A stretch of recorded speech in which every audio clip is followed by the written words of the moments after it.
పెద్ద చింత చెట్టు దగ్గర ఒక దెయ్యం ప్రత్యక్షమై, ఒరేయ్, నువ్వు సరైన సమయానికే వచ్చావు. నాకు బాగా ఆకలిగా ఉంది.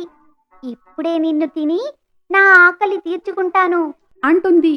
అందుకు రామశర్మ ఎటువంటి భయం లేకుండా ఆ దెయ్యంతో, చూడు దెయ్యమా, ఎప్పుడూ నువ్వు నరమాంసాన్నే కదా తింటావు. కానీ ఈసారి ఈ సంచిలోని భక్ష్యాలను రుచి చూడు.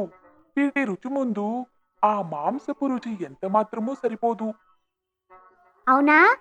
అయితే ఇలా ఇవ్వు, రుచి చూసి చెప్తాను. అంటుంది. దాంతో రామశర్మ సంచిలో నుండి ఒక లడ్డూ తీసి ఆ దెయ్యం చేతిలో పెట్టాడు. దెయ్యం ఆ లడ్డూ రుచి చూసి, అవున్రోయ్, నువ్వు చెప్పింది నిజమే. దీని రుచి చాలా బాగుంది. నాకు ఇంకొన్ని కావాలి.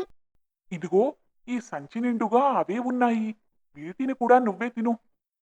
అని రామశర్మ ఆ సంచిని దెయ్యానికిచ్చాడు. దెయ్యం క్షణాల్లో సంచిలోని భక్ష్యాలన్నీ ఖాళీ చేసి ఇలా అంటుంది. బాగుంది, బాగుంది. వీటి రుచి చాలా బాగుంది. ఒరేయ్, నువ్వు ప్రతిరోజు ఇదే సమయానికి నాకు ఇలాంటి రుచికరమైన పిండి వంటలు తెచ్చివ్వు. చూడు దెయ్యమా, ఇన్ని పిండి వంటలు ప్రతిరోజు చెయ్యాలంటే నేను చాలా పదార్థాలు కొనాల్సి ఉంటుంది. దానికోసం చాలా డబ్బు అవసరమవుతుంది. మరి నేనేమో పేద బ్రాహ్మణుడిని. నా దగ్గర అంత డబ్బు లేదు సుమి.